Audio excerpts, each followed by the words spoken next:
I am the Tofu Golem. Please enjoy the video. In this video, I will show you how to replace your GMC Terrain key fob battery.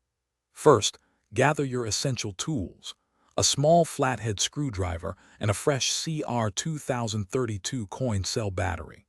It's also a good idea to have a soft cloth nearby to protect your key fob from any scratches.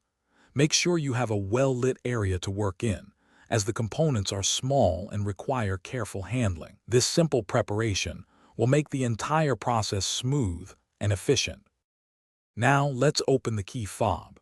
Look for a small slot, usually located on the side or bottom of the fob.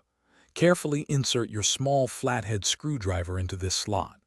With a gentle twisting motion, you can begin to separate the two halves of the key fob. Be sure to apply steady, light pressure to avoid any damage to the plastic casing or the delicate internal electronics.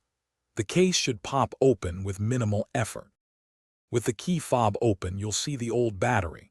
Take a moment to observe its orientation, noting which side is facing up. This is crucial for correct reinstallation. Gently pry out the old battery using your screwdriver or fingernail.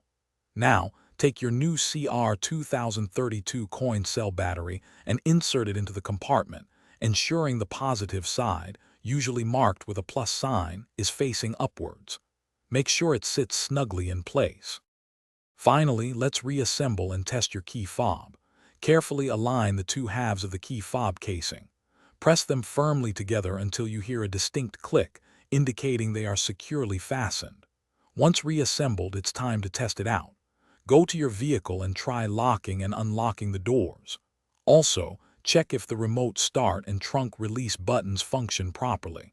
If everything works, you've successfully replaced your key fob battery. Thanks for watching. Consider subscribing if we helped you today.